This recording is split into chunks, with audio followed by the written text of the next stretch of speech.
அச்சமில்லை அச்சமில்லை அச்சமென்பதில்லையே இச்சகத்து உள்ளுரெல்லாம் எதிர்த்து நின்று போதினும் அச்சமில்லை அச்சமில்லை అచ్చమెన్బదిల్లయే భయం లేదు భయం లేదు భయమన్నది లేనే లేదు. ఒక దుర్నీతి దుర్జన లోకమంతయు ఎదురొచ్చినా భయం లేదు భయం లేదు భయమన్నది లేనే లేదు. భయం లేదు కాబట్టే అసలే చీకటి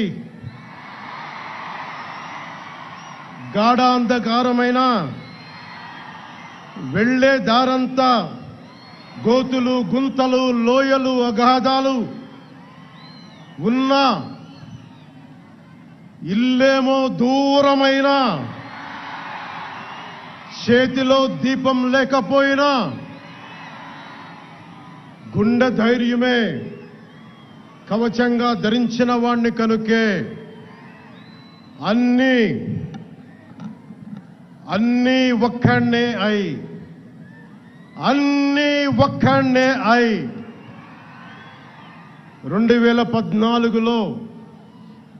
2014లో జనసేన పార్టీని స్థాపించాం.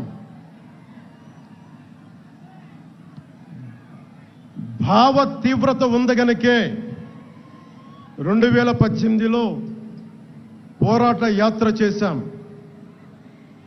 ఓటమి భయం లేదు కాబట్టే 2019లో పోటీ చేశాం. ఓడినా అడుగు ముందుకే వేశాం.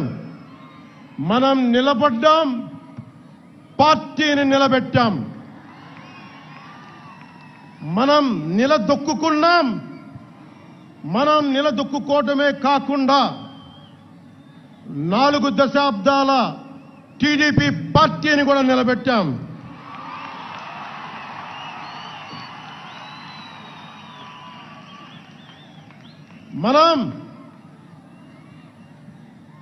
మనం ఓడినప్పుడు 2019లో మిస్సాలు మెలేశారు, జబ్బలు చరిచారు, తొడలు కొట్టారు, మన ఆడపడుచుల్ని అవమానించారు, ప్రజల్ని నిరంతరం హింసించారు. ఇదే న్యాయం అని మన నాయకులు, మన జన సైనికులు, మన వీర మహిళలు అందరూ అడిగితే, గొంతెత్తితే వారిపైన కేసులు పెట్టారు, జైళ్లలో పెట్టారు, నిర్బంధంలో తోశారు. 4 దశాబ్దాల సుదీర్ఘ రాజకీయ అనుభవం ఉన్న నాయకుడిని అక్రమ కేసుల్లో బంధించారు. వారి తెలుగుదేశం పార్టీ కార్యకర్తల్ని, సీనియర్ నాయకుల్ని రోడ్డు మీదకి రావాలంటే భయపడేలా చేశారు. ఇక్కడ అలాంటి వాణ్ణి తిట్టని తిట్టు లేదు, పాల్ చేయని అవమానం లేదు, చేయని కుట్ర లేదు, వేయని కుతంత్రం లేదు. ఈ ఎన్నికల్లో అసెంబ్లీ గేటును కూడా తాకలేవు అని మనల్ని ఛాలెంజ్ చేసి సరిచిన ఆ తొడల్ని బద్దలు కొట్టాం. ఏం చేశాం? బద్దలు కొట్టాం.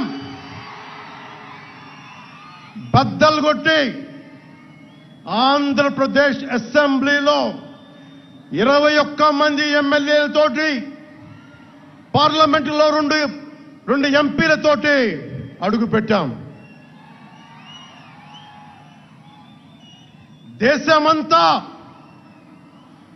దేశమంతా తల తిప్పి తిరిగి చూసేలా 100% స్ట్రైక్ రేట్తో ఘన విజయం సాధించాం. ఎన్డీఏ కూటమి ప్రభుత్వాన్ని నిలబెట్టాం. ఈ రోజు జయకేతనం ఎగరేస్తున్నాం. జై జనసేన, జై జనసేన, జై జై జనసేన, జై.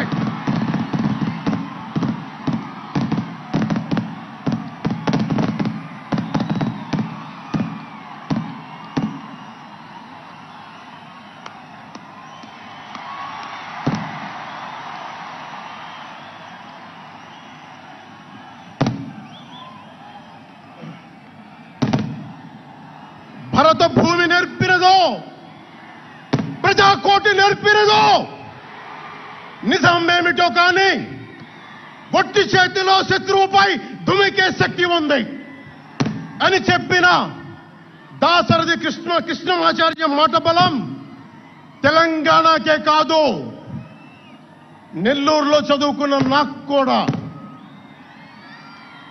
అందుకేనేమో అలా మన జనసేన జన్మస్థలం తెలంగాణ అయ్యింది, కర్మస్థలం ఆంధ్ర అయ్యింది.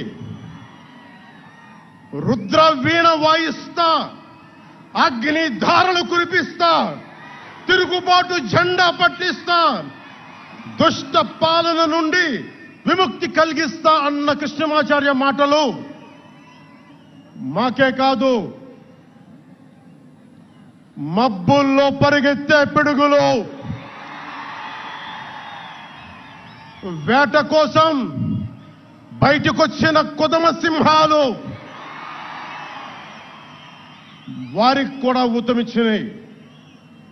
ఊతమివ్వబట్టే 24 ఎన్నికల్లో దాష్టీక ప్రభుత్వాన్ని దించి కూటమి ప్రభుత్వాన్ని, ఎన్డీఏ కూటమి ప్రభుత్వాన్ని గెలిపించారు. అందుకని మీ అందరికీ గుండెల్లోతుల్లో నుంచి ధన్యవాదాలు.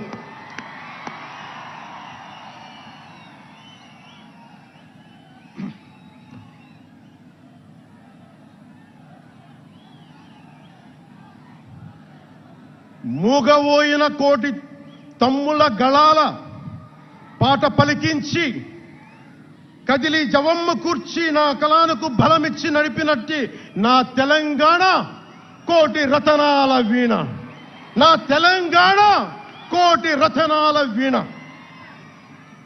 అలాంటి కోటి దివిటీల క్రాంతి జ్యోతి తెలంగాణకు ఆ రోజున కరెంట్ షాక్ తగిలి చనిపోబోయిన నాకు కొండగట్టు ఆంజనేయుడి దయ, తెలంగాణ అన్నదమ్ముల దీవెన, నన్ను ప్రేమించే ప్రజలందరి దీవెన నాకు పునర్జన్మనిచ్చింది తెలంగాణ భూమి. అలాంటి తెలంగాణ నేల తల్లికి నా వందనాలు, హృదయపూర్వక వందనాలు. బండెనక బండి గట్టి 16 బండ్లు గట్టి ఏ బండిలో పోతావు కొడక నైజాం సర్కారోడా అని కాలిక గజ్జగట్టి, చేత కర్రబట్టి కాలిక గజ్జ కట్టి ఆటనే పాటనే ఆయుధంగా మలిచిన వాడు, యువత గుండెల్లో పోరాట స్ఫూర్తిని నింపిన వాడు, నేను కనిపిస్తే ఎలా ఉన్నావురా తమ్మి అని ఆప్యాయంగా పలకించే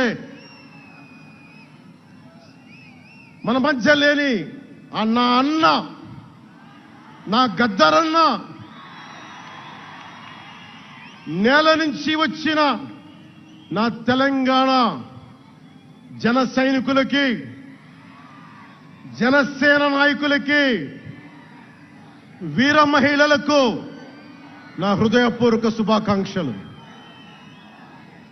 మా ఆడపడుచులు, మా వీర మహిళలు, మీ పోరాట స్ఫూర్తిని నేను మర్చిపోలేను. మీరు నా దృష్టిలో, ప్రజల దృష్టిలో, అందరి దృష్టిలో మీరు రాణి రుద్రమ్మలు, వీరనారి గున్నమ్మలు, మా జనసేన వీర మహిళలు, మా జనసేన ఆడపడుచులు, అందరి క్షేమం కాంక్షించే సూర్యదేవుని లేలేత కిరణాలు. తేడా వస్తే కాల్చి కథం చేసే లేజర్ బీములు మా జనసేన వీర మహిళలు. అలాంటి మీకు, మా ఆడపడుచులకి, మా వీర మహిళలకి నేను మీకు రుణపడి ఉంటాను. ఈ రోజున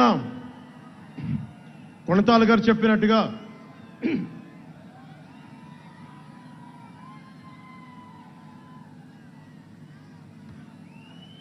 సీనియర్ నాయకులు కొణతాల గారు చెప్పినట్టుగా ఈరోజు హోలీ పర్వదినం. రంగులు, ఉత్సాహం, మైత్రిని పంచే పండగ.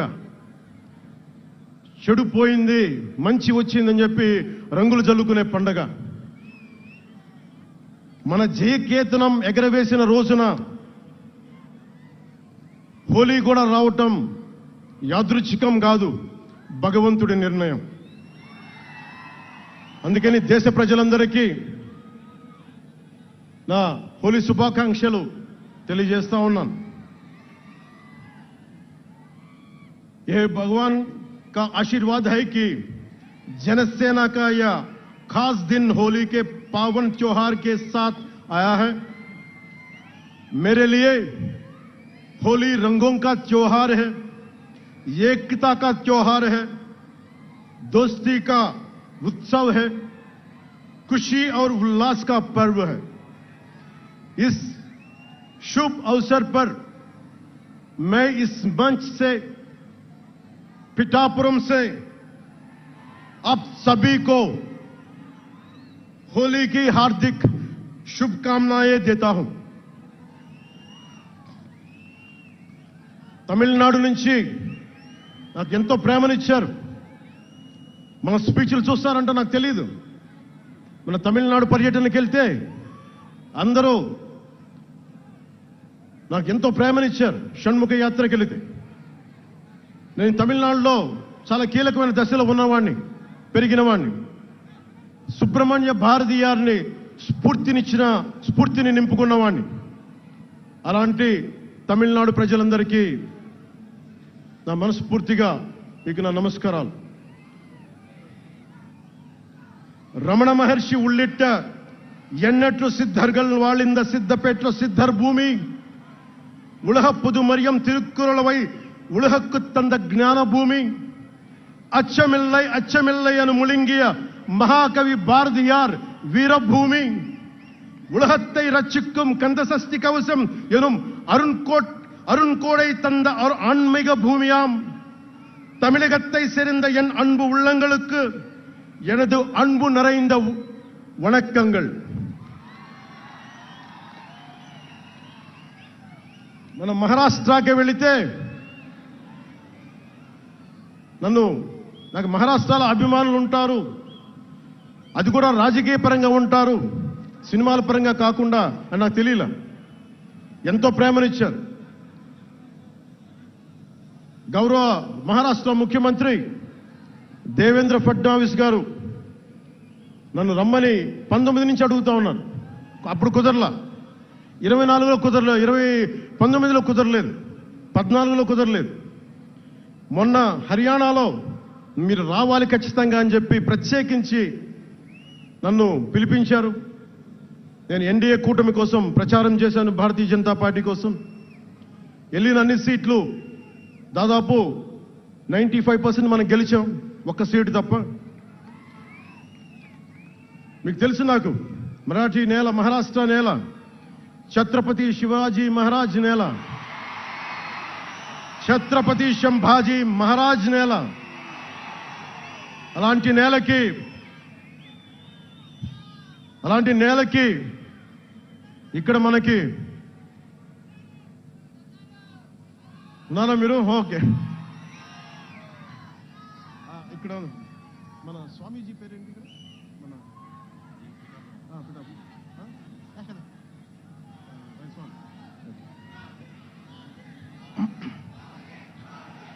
छत्रपती शिवाजी महाराज आणि छत्रपती संभाजी महाराज यांच्या महाराष्ट्र भूमीतून आलोल्य सोलापूर, लातूर, बिल्लारपूर सारख्या जिल्ह्यांतील जनसैनिकांना माझा मनपूर्वक नमस्कार.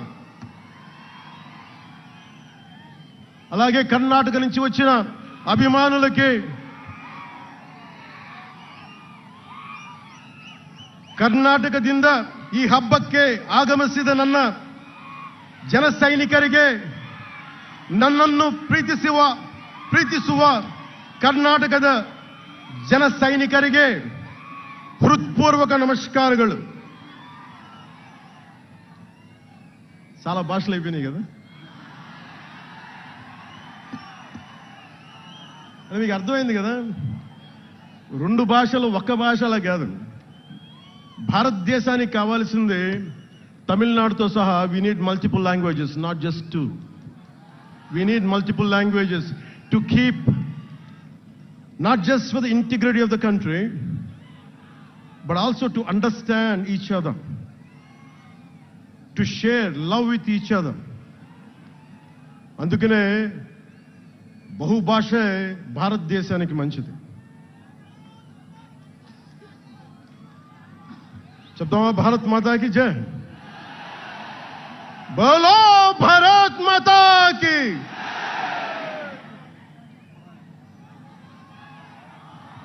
అలాగే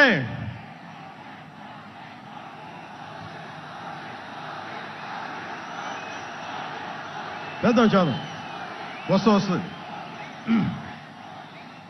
ఇందాక స్టేజ్ పైకి వచ్చేటప్పుడు కిందకి వెళ్ళా. మళ్ళీ సభ ముందు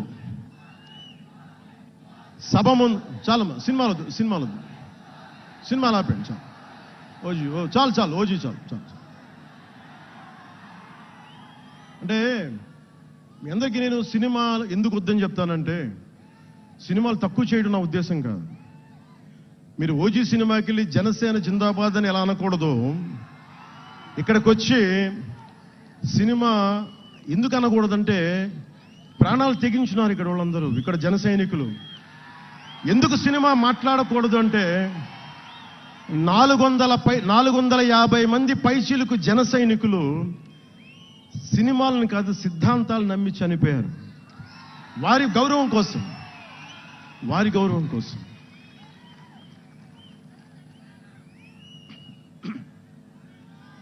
ఇందాక వద్దాం, అవి కూడా వినండి. మీరు వింటలేదని అర్థం. నా పేరు అరుస్తున్నారు అంటే మీరు నా మాట వింటలేదని. నా మాట వింటే 151 ఉన్న సీట్లు పార్టీ పోయింది. అందుకే నా మాట వినాలి. కూర్చోండి.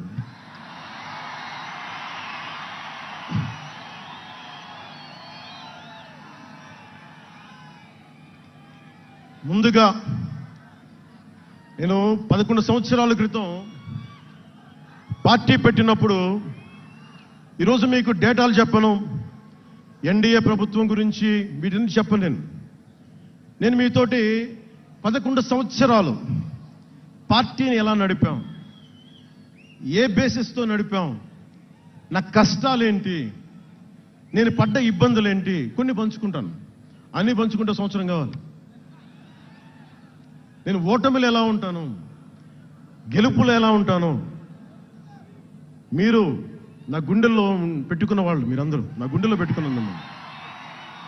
మీకు మించిన కుటుంబం నాకు లేదు.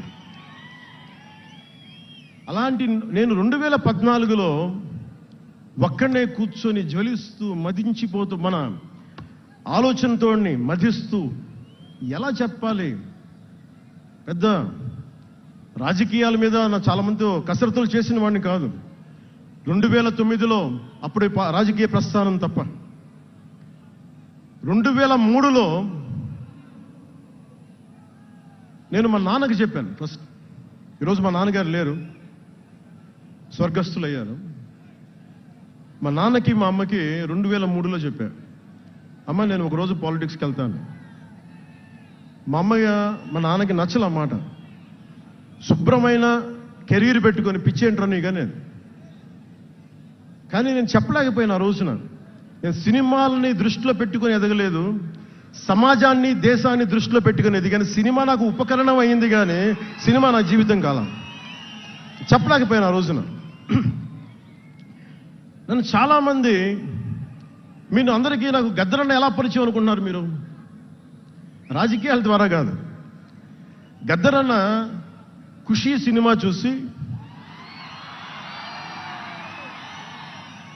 మా అన్నయ్య గారిని పట్టుకొని మా అన్నయ్య గారి దగ్గరికి వచ్చి, మా పెద్దన్నయ్య గారి దగ్గరికి వచ్చి, మీ తమ్ముడిని కలవాల్సిందే నేను. మా అన్నయ్య ఫోన్ చేశారు, అని నేను గద్దర్ గారు కలుస్తారంటాను. నాకు గద్దర్ గారు అంటే ఇష్టం చిన్నప్పటి నుంచి, మా నాగబాబు గారి దయ వల్ల. సరే కలిస్తే ఆయన ఎంత క్షుణ్ణంగా ఆయన పరిస్థితి చెప్పాడంటే, అరే నువ్వు దేశం కోసం సమాజం కోసం ఆలోచించేవాడివి. నీ ఏ మేరా జహా అనే పాటలో నువ్వు భరతమాతని సంఖ్యలలో బంధించి పెట్టావు కదా, నీ భావం నాకు అర్థమైందిరా అన్నాడు. నువ్వంటే నాకు ఇష్టం రా తమ్మి అని చెప్పి ఆ రోజు నుంచి మాకు స్నేహం. అది నాకు అన్న తమ్ముడ బంధం అయిందని ఆయన చనిపోయేలోపు. అలాగే 2006లో నేను విపరీతంగా ఒక పిహెచ్డి కోసం, ఒక స్కాలర్ ఎలా చదువుతాడో పుస్తకాల మధ్యలో సినిమాలు చేశాను. అందుకే నా సినిమాలు మీకు నచ్చి ఉండకపోవచ్చు ఆ రోజున. కానీ నా జ్వలనాన్ని ఎక్కడో ఢిల్లీలో కూర్చొని ఒక్కళ్ళు, ఢిల్లీ యూనివర్సిటీలో పనిచేసే ఒక ప్రొఫెసర్, ప్రకాశం జిల్లాకు చెందిన వ్యక్తి, నాకు తెలియదు ఆయన ప్రకాశం జిల్లా వ్యక్తి. నా రోజున ఆయన వచ్చి మిమ్మల్ని కలవాలని చెప్పి ఒక నెల రోజులు నా వెంట పడితే ఆయన కలిశారు. ఆయన వచ్చి నన్ను ఒకే ఒక మాట అడిగారు 2006లో, మీరు రాజకీయాల్లోకి వస్తారా? బహుజన సిద్ధాంతం మేము ముందుకెళ్తాం. చాలామంది అడిగి నన్ను పంపించారు, మీరు సంసిద్ధం అంటే నేను మాట్లాడతాను, నేను కదుపుతానంటే, ఆ రోజున నాకు ఇంకా మెచ్యూరిటీ లేదు.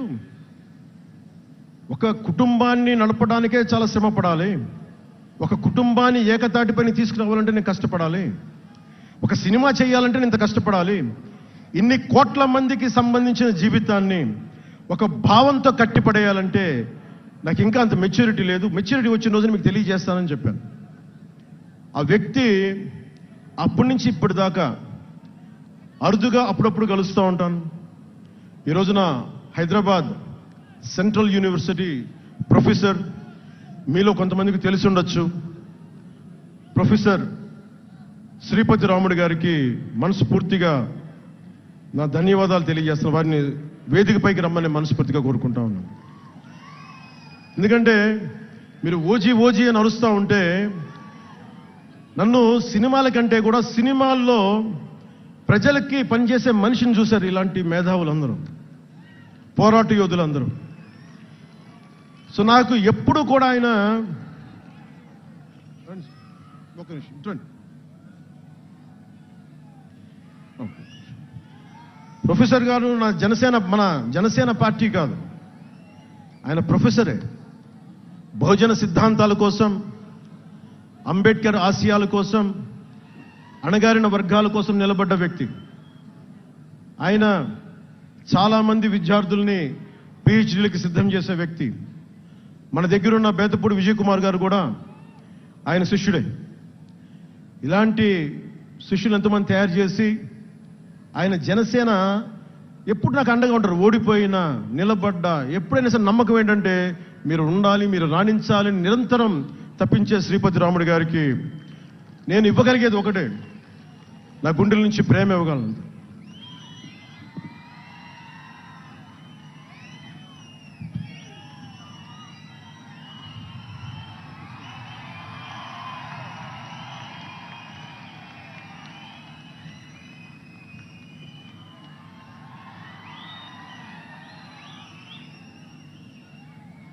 అంటే కృతజ్ఞత అనేది ఎంత అవసరం, గుర్తింపు ఎంత అవసరం అంటే, మనం ఏదో అయినప్పుడు కాదు, ఏవి అవ్వనప్పుడు మనం వెంట నిలబడాల్సింది.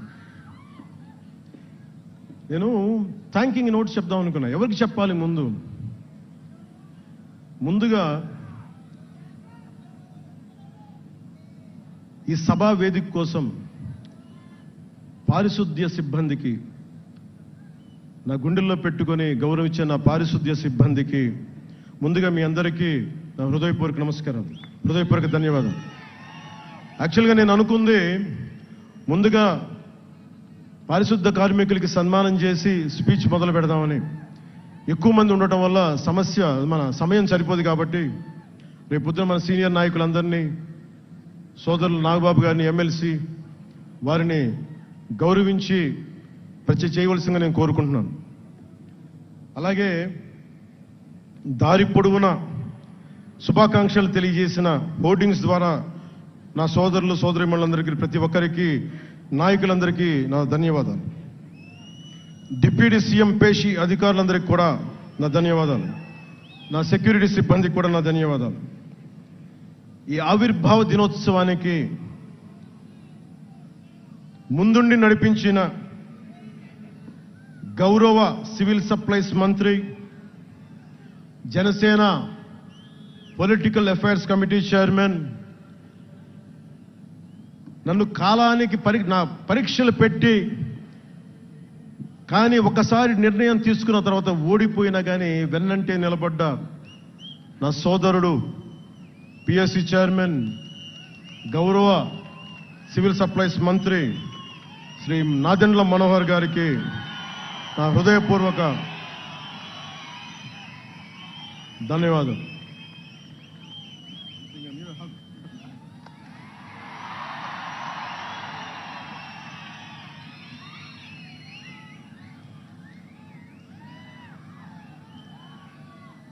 అలాగే 2009 నుండి 10 నుండి ఆయన పాలిటిక్స్లో లేకపోయినా నేనంటే ఇష్టం తోటి ఎప్పుడు నా వెన్నంటే ఉండే హరిప్రసాద్ గారికి ఏం ఆశించాలా, జీతాలు తీసుకోవాలా, జీతభత్యాలు లేవు, ఉన్నంతలోనే నన్ను అన్నిటికీ పాపాల భైరవుడు ఆయన.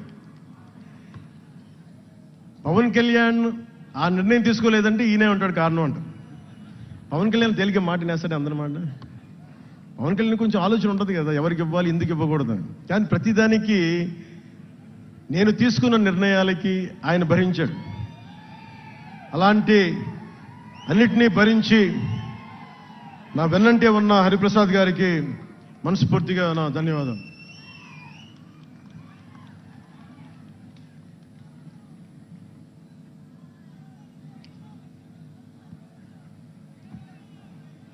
అలాగే అన్ని కమిటీల సభ్యులందరికీ పేరు పేరున, కేకే గారికి, తెగించే గుణమున్న పంచకర్ల సందీప్కి,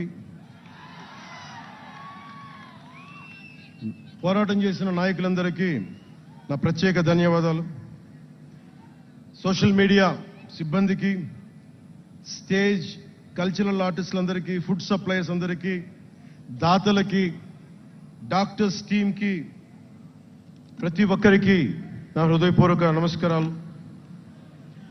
ఇందాక ఆ పైన హెలికాప్టర్లో వస్తుంటే చాలామంది ఫోటోగ్రాఫ్స్ కనిపించినాయి. ముఖ్యంగా తెలుగు సినిమా హీరోలు, సూపర్ స్టార్స్ ఫోటోస్, ప్రభాస్ గారిది, మహేష్ బాబు గారిది, జూనియర్ ఎన్టీఆర్ గారిది, అల్లు అర్జున్ గారిది, సాయి ధరమ్ తేజ్ గారి, నందమూరి అభిమానులు, మెగాస్టార్ చిరంజీవి గారి అభిమానులకి, మెగాస్టార్ తనయులు, గేమ్ చేంజర్ రామ్ చరణ్ గారి అభిమానులు, తెలుగు హీరోయిన్లు, ప్రతి నటుల, అందరి హీరోల అభిమానులు, మీ అందరికీ కూడా నా ప్రత్యేక నమస్కారాలు, ధన్యవాదాలు. అలాగే పవన్ కళ్యాణ్ అభిమానులకు కూడా నా హృదయపూర్వక నమస్కారం.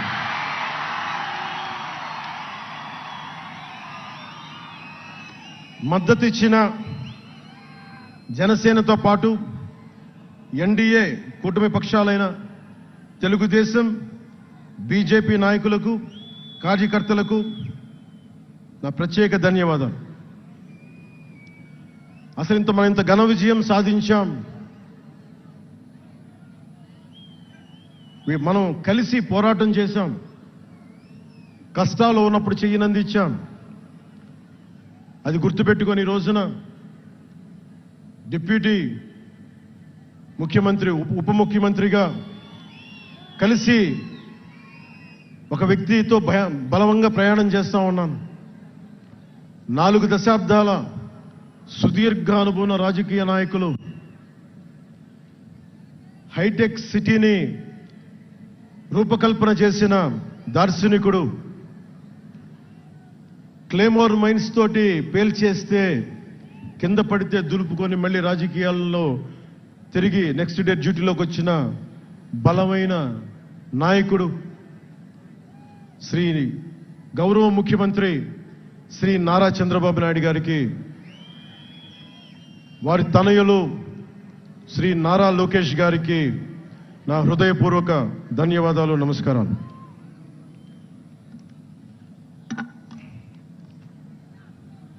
ఒకసారి నా నోటి నుంచి 11 సంవత్సరాలు నలిగాం కదా, మన ఎంపీలు మన పేర్లు నా నోటి గుండా చెప్పాలి మీ అందరికీ అని చెప్పడానికి.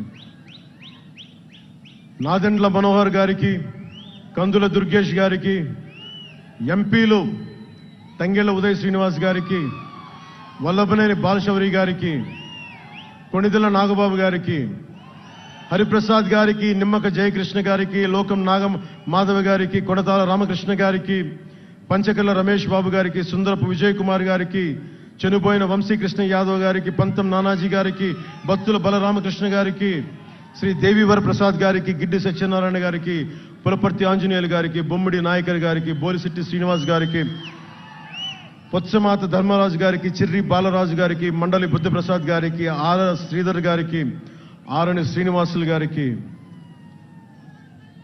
2000 పవన్ కళ్యాణ్ మర్చిపోయా, నేను మర్చిపోయినా మీరు మర్చిపోయిన ఎవరు కదా.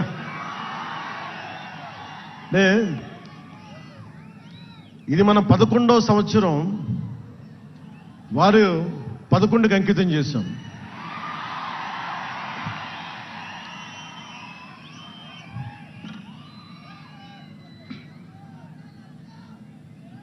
Love you too.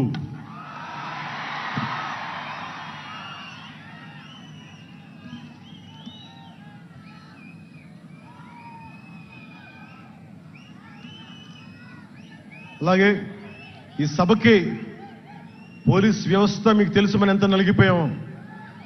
గత 5 ఏళ్లలో మనం ఎంత నలిగిపోయామో మీకు తెలుసు, ఎన్ని ఇబ్బందులు పాలు చేశారో తెలుసు. ఆ రోజు నుంచి కూడా ఈ రోజుకి వరకు నాకు పోలీస్ శాఖ అంటే చాలా గౌరవం. ఎందుకంటే పోలీస్ శాఖకి స్వయం నిర్ణయాలు చేసే హక్కు ఉండదు, డ్యూటీయే ఉంటుంది. బ్రిటిష్ వాళ్ళు పరిపాలించినప్పుడు పోలీస్ కూడా బ్రిటిష్ అధీనంలో పనిచేశారు తప్ప వాళ్ళకి ఇవ్వబడ్డ డ్యూటీ చేశారు. భగత్ సింగ్ని కొట్టమంటే కొట్టారు, జైల్లో పెట్టమంటే పెట్టారు, గాంధీ గారిని లాక్కెళ్ళిపోమంటే లాక్కెళ్ళిపోయారు. వాళ్ళు చేయకపోతే అది డ్యూటీకి విరుద్ధం అవుతుంది, చేయక తప్పదు. మరి అదే పోలీస్ ఆ రోజున వచ్చారు. స్వాతంత్రం వచ్చిన తర్వాత మిలిటరీ కూడా అంతే. అందుకనే నాకు పోలీస్ శాఖ మీద ఎప్పుడు వ్యక్తిగతంగా కోపం ఉండదు, ఏదో కొద్దిమంది వ్యక్తులు ఎక్కువ చేస్తే తప్ప. అలాగా ఈ రోజున చాలా గొప్పగా నిలబడ్డ, సహకరించిన పోలీస్ అధిపతి డీజీపీ గారికి, కాకినాడ జిల్లా ఎస్పీ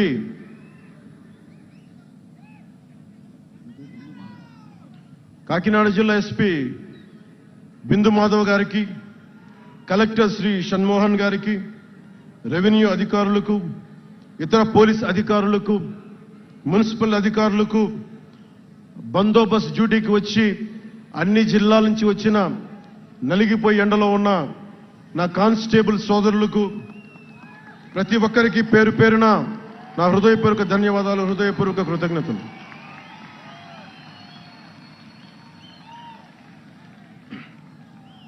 నా ఇష్టం, నా కోరిక ఎప్పుడూ సగటు మనిషిగా ఉండటమే. తన పని తను చేసుకుంటూ ఉండటం, ఎవరి జోలికి వెళ్లకుండా ఉండటం, బతికేయడం, తన కుటుంబం వరకు జీవితాన్ని కుదించడం, సగటు మధ్య తరగతి మనిషిగా బతకాలనేది నా కోరిక చిన్నప్పటి నుంచి.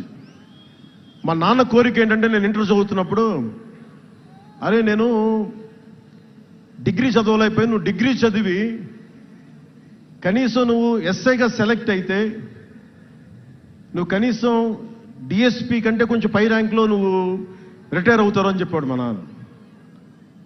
దురదృష్టవశాత్తు నేను డిగ్రీ చేయలేకపోయా. కానీ నేను అంటే నాకు అంతకుమించి కోరికలు లేవు, అది చెప్పడానికి నా ఉద్దేశం. చాలా చిన్న జీవితాలు మాయి. మా అన్నయ్య గారు ఏదో పొరపాటు యాక్టర్ అయిపోయి తప్ప నాకు రావాలి నేను ఎప్పుడు అనుకోలే. అదే నెల్లూరులో, అదే ఫతేఖాన్పేటలో చిన్న ఇంట్లో ఇంకొక మామిడి మొక్క ఉంటే బాగుంటుంది అనుకున్న కోరిక తప్ప కోట్లు సంపాదించాలి, పేరు రావాలని ఎప్పుడు ఆశించాల. సో నన్ను ఎలా పెంచారు మా ఇంట్లో అంటే మీరు ఆశ్చర్యపోతారు. మొన్న నా friend Anand Sai TTD board సభ్యుడిగా నియమితులయ్యారు. అతను చెప్తా ఉన్నాను నాకు ఈ మధ్యన, నన్ను ఎలా పెంచారంటే మా ఇంట్లో వాడు అతని ఆనంద్ సాయి మాటల్లో, చిన్న తంబి అని తమిళ సినిమా ఉంటుంది, మన తెలుగులో చంటి అని సినిమా తీశారు. చిన్న తంబి కదా అవునా? అందులో హీరోయిన్ ఎలా పెంచుతారు ఇంట్లో నుంచి బయటికి వెళ్లకుండా, చంటిలో హీరోయిన్ మీనాని ఎలా పెంచారు ఇంట్లో నుంచి బయటికి వెళ్లకుండా, మా ఇంట్లో నన్ను అలా పెంచారు. వీడి బయటికి వెళ్తే ఏమైపోతాడో, సున్నితమైన వ్యక్తి, వీడికి ఆస్తమా ఉంది, వీడికి ఇలాంటి పరిస్థితుల్లో నన్ను ఇంట్లో నుంచి కదలనివ్వకుండా, ఎక్కడికి వెళ్ళనివ్వకుండా, ఎక్కడికన్నా బయటికి వెళ్తే పంపించారు. ఒకరోజు చెన్నైలో నేను అన్నానగర్లో కంప్యూటర్ ప్రోగ్రామింగ్ కోర్స్ చేసేవాడిని ఒక సంవత్సరం పాటు. ఆ ప్రోగ్రామ్ ఫైనల్ చేసే పరిస్థితుల్లో టైం 10:30 అయింది, 10:30 రాత్రి. ఇంటికి వెళ్ళడం గంట లేట్ అయింది. అంటే మనం సాయంత్రం 6 గంటలకల్లా వెళ్ళిపోవాలి. ఆ రోజు 10:30కి వెళ్తే చెప్పా పెట్టకుండా, అంటే మన కొంచెం లేట్ అయింది ఎగ్జామ్స్ వల్ల.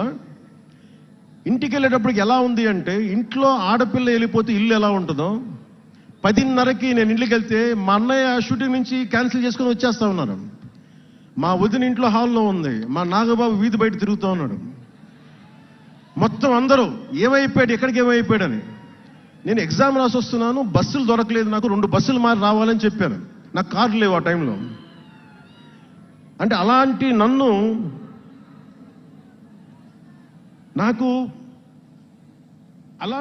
పెంచారు. నన్ను మా నాగబాబు గారు ఇక్కడ ఉన్నారు, అడగండి, ఆ రోజు గుర్తుండి ఉంటుంది ఆయనకి. అలాంటి నన్ను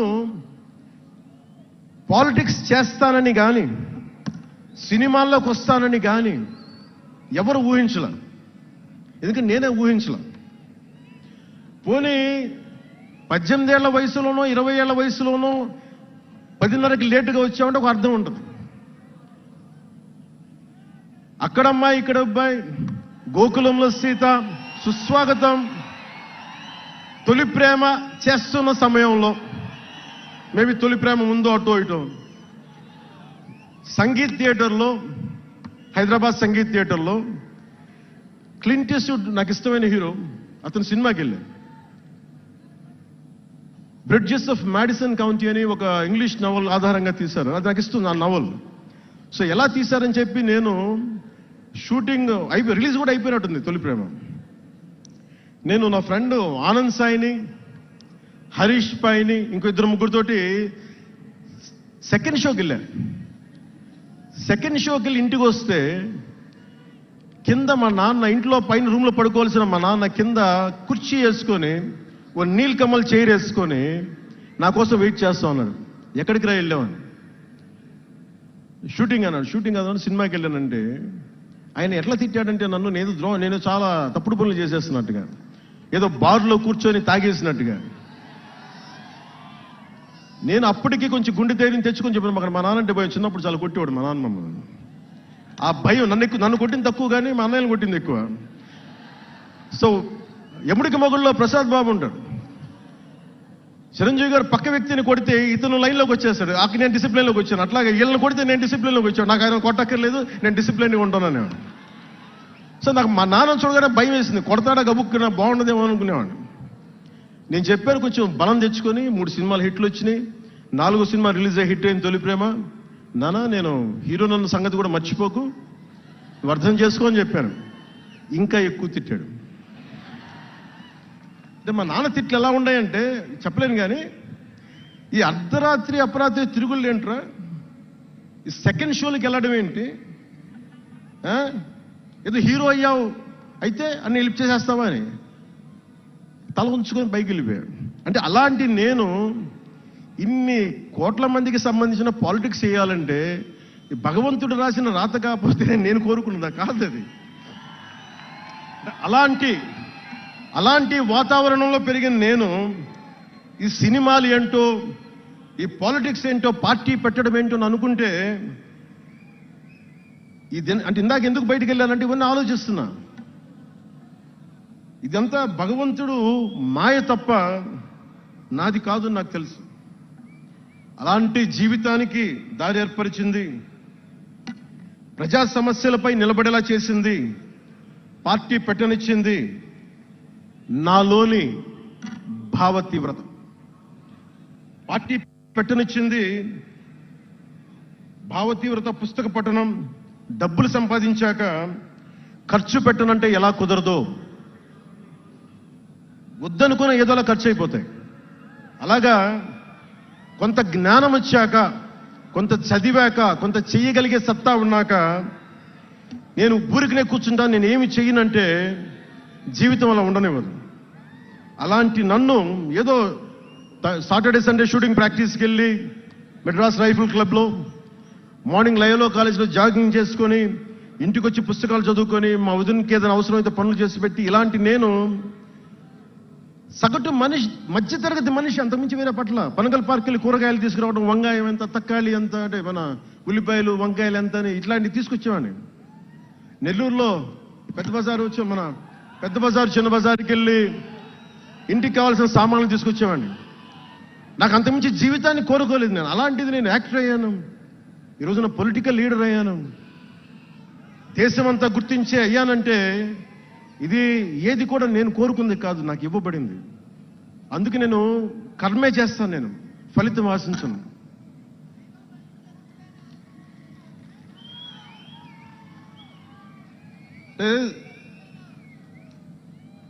అంటే ఎలా ఉంటుందంటే, అది ఇవన్నీ ఎందుకు చెప్తున్నానంటే, సగటు మనిషి చాలా భయాల మధ్య, చాలా బాధ్యతల మధ్య జీవితాన్ని కొనసాగించాలి. ఒక మాట అంటే ఎక్కువ, ఒక మాట అంటే తక్కువ, చాలా సన్నని గీతల మధ్య బతకాలి. ఒకలాగా చెప్పాలంటే అరిటాకు లాంటి జీవితం. అరిటాకు ఉంది కదా అని జీవితం వడ్డించిన విస్తరు అవ్వదు. చిన్నపాటి ముళ్ళు తగిలినా మొత్తానికి చిరుగుపోతుంది. అలాంటి కోట్లాది సగటు మనుషుల ప్రభావితం చేసే సినిమా కానీ, కోట్లాది మందిని ప్రభావితం చేసే రాజకీయాలు కానీ నాకు చాలా బాధ్యతనిచ్చాయి.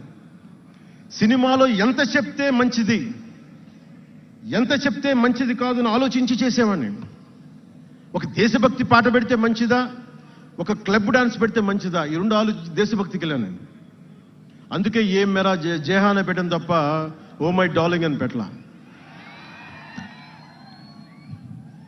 అంటే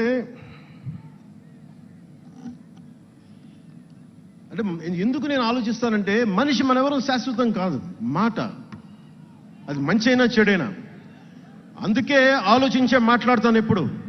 ఈ అన్న మాట ఒక తరం 2-3 తరాలు ఉండిపోతే పర్యవసానం ఏంటి, ఎనీ పబ్లిక్ పాలసీ, ఇవన్నీ ఆలోచించి నేను జనసేన కోసం ప్రతిపాదించిన 7 సిద్ధాంతాలు చాలా మదించి, శోధించి, తర్కించి మీ ముందు పెట్టింది. సంవత్సరం కాదు, 2 సంవత్సరాలు కాదు, నేను టీనేజర్గా ఉన్నప్పటి నుంచి నాకు నెల్లూరు డైకస్ రోడ్లో డాక్టర్ కరీముల్లా గారు నాకు ఆస్తమాకు వచ్చినప్పుడల్లా నాకు డెర్ఫ్లిన్ ఇంజెక్షన్ ఇచ్చేవాళ్ళు. ఆయన కోసం వెయిట్ చేస్తూ ఉంటే ఒక బోర్డు నన్ను ఆకర్షించేది, prevention is better than cure అని. దాన్ని ఎప్పుడు గుర్తుండిపోయింది నాకు. అంటే వ్యాధి నివారణ కంటే, వ్యాధి చికిత్స కంటే కూడా వ్యాధి నివారణ మేలని అందరూ చాలామంది అనుకుంటారు కదా. ఎందుకు నాకు చెగువెరా ఇష్టం అంటే అది కమ్యూనిజమో మావోయిజం వల్ల కాదు. ఒకడు డాక్టర్ అయ్యండి, శారీరక రుగ్మతలు వస్తే బాగు చేసే డాక్టరు సమాజానికి పట్టే రుగ్మతలను ఎవడు బాగు చేస్తాడు అని చెప్పి డాక్టర్ వృత్తి వదిలి విప్లవకారుడు అయ్యాడు చూసారా, ఆ భావన నాకు ఇష్టం చెగువెరాలో. అంతేగాని అతను మావోయిస్టో కమ్యూనిస్టో అని కాదు, గెరిల్లా అని కాదు. ఆ మానవీయ కోణం నాకు నచ్చి దాన్ని ఇష్టపడ్డాను చెగువెరాని. ఆ సిద్ధాంతాలని అంటే ఎందుకు చెప్తున్నాను మీకంటే చాలా ఆలోచించి చేశాను. అంటే అంత వయసు నుంచి ఆ సిద్ధాంతాలని చాలా బలంగా విశ్వసించేవాడిని, ఆచరించేవాడిని కనుక, వాటి కోసం నిలబడేవాడిని కనుక, నిలబడినందుకు ఆ సిద్ధాంతాలు నన్ను దశాబ్దం రాజకీయ పోరాటం చేయగలిగే సత్తానిచ్చినాయి.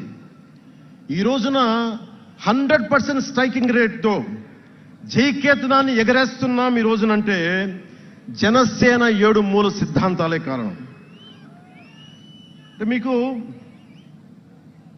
మొన్న మన జనసేన ఆవిర్భావ దినోత్సవం అని అనగానే పవన్ కళ్యాణ్, నేను ఎంత పేరుందో నాకే తెలీదు, ఇంగ్లీష్ పేపర్లో కూడా రాస్తారని నా పేరు అనుకుంటాను అప్పుడప్పుడు. ఏదో నేషనల్ పేపర్లో ఢిల్లీ నుంచి ఎవరో తెలుగు జర్నలిస్ట్ పంపించలే, హిందీ జర్నలిస్ట్ పంపించారు నాకు. Pawan Kalyan changes his ideology left right and centre అని. అంటే వీడి అవసరాలకి ఎలా పడితే అలా మార్చేస్తాడని నాకు అనిపించింది. అలా ఎలా పడితే అలా మార్చేసేవాడు 11 సంవత్సరాలు పార్టీని నడపగలడా? 7 సినిమాలతోటి సూపర్ స్టార్డమ్ రాగలదా? నేను వద్దనుకున్నా ఓజీ అని అంటూ ఉంటారు, అవన్నీ వస్తాయా? 2007లో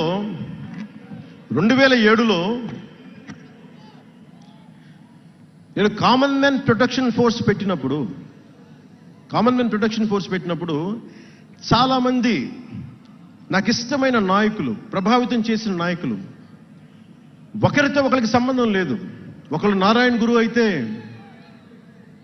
ఇంకొకళ్ళు చెగువెరా, ఒకళ్ళు జయప్రకాష్ నారాయణ అయితే ఇంకొకళ్ళు లోకమాన్య బాలగంగాధర్ తిలక్, ఒకళ్ళు మదర్ తెరీసా అయితే ఇంకో వైపున భగత్ సింగ్. ఆ రోజు నన్ను అందరూ అన్నారు, నీకేంటి ఇంత పిచ్చి ఏంటి, నీకు కన్ఫ్యూజ్డ్ ఐడియాలజీ నీది అంటే నేను రోజు చెప్పలేకపోయాను అందరికీ. పవన్ కళ్యాణ్ ఐడియాలజీ ఏంటంటే ఇంత భిన్నమైన వ్యక్తుల్లో ఏకత్వం చూడగలగడం పవన్ కళ్యాణ్ ఐడియాలజీ. ఆ ఏకత్వాన్ని చూడగలిగాం కాబట్టి ఆ 7 సిద్ధాంతాలు వచ్చినాయి. నాకు ఒక్కొక్కరిలో నాకు నచ్చిన అంశాన్ని తీసుకొని నాకు వ్యక్తిగతంగా బలం ఇవ్వడం చూశాను.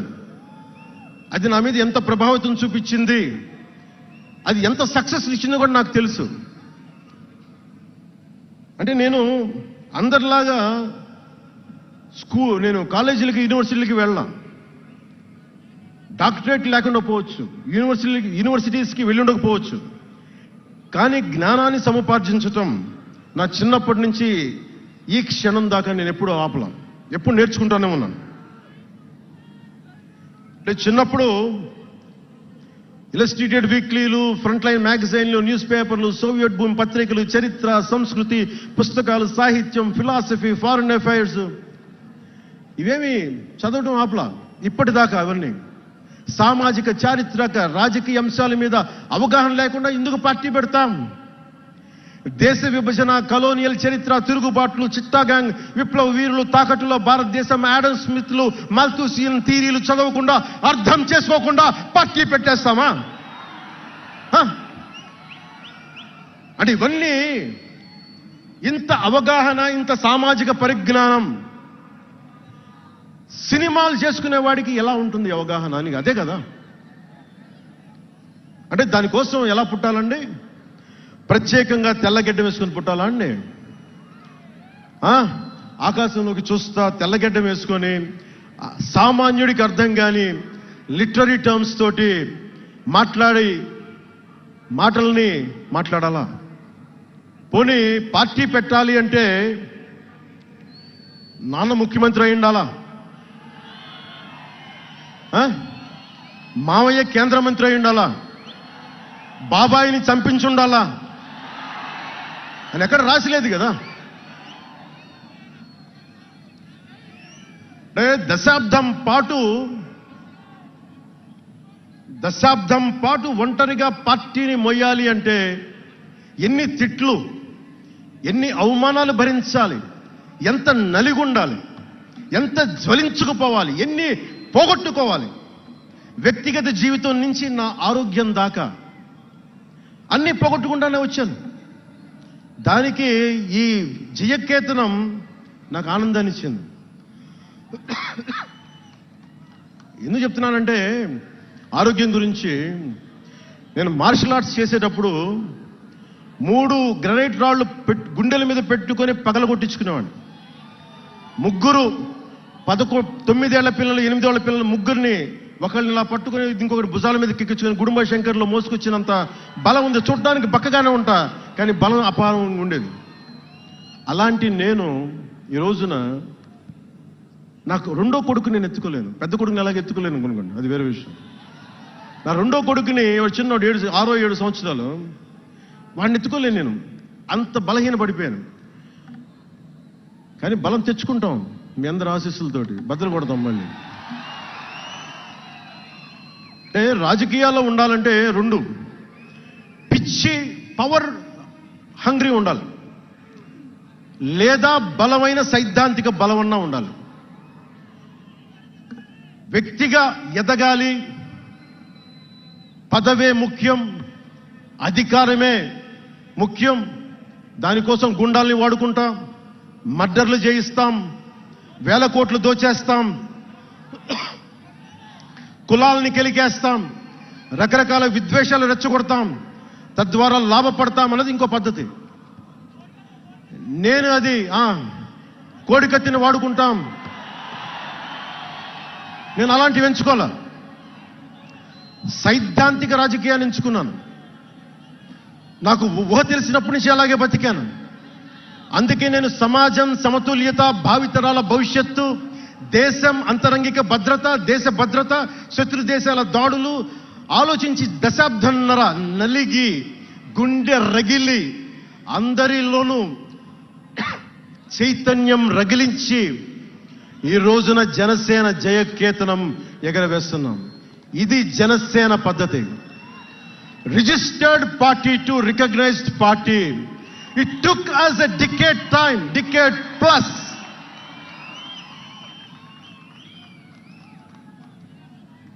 అంటే నువ్వు ఎలా మార్చేసుకుంటావంటారు. నువ్వు అలా పడితే ఎలా మార్చేసుకుంటావని మాట్లాడతారు. అరే ఒక మనం ప్రార్థించే నదే గంగమ్మ అవ్వచ్చు, కృష్ణమ్మ అవ్వచ్చు, దేవత అవుతుంది, పడవలకి రస్తా అవుతుంది, పంట కాలువలకి పొలాల్లోకి దూరే పంట కాలువ అవుతుంది. మార్పు అనేక రకాలుగా ఉంటుంది. ఇక్కడ నువ్వు గంగని నదిగా చేశావు, ఇక్కడ నువ్వు స్నానం చేయకూడదంటే కుదరదు. చాలా విభిన్నంగా చూడాలి. నేను మార్పు కోసం వచ్చిన వాడిని, ఓట్ల కోసం వచ్చిన వాడిని కాదు. అంటే ఇన్ని మాట్లాడే ఈ ఇంగ్లీష్ పేపర్ వాళ్ళకి I want to give you an example. Who said Pawan Kalyan changes from left, right and center? Let me tell you this. One example from one of your journalist brotherhood, from your journalist brethren, Sri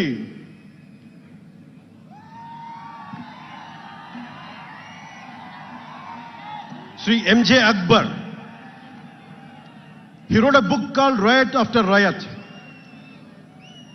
ఆ పుస్తకంలో entirety అంతా how BJP is wrong, how BJP is communal అని all the stories he picked up is all about anti BJP. But in 2014 same mister M.J. Akbar has become MP for BJP.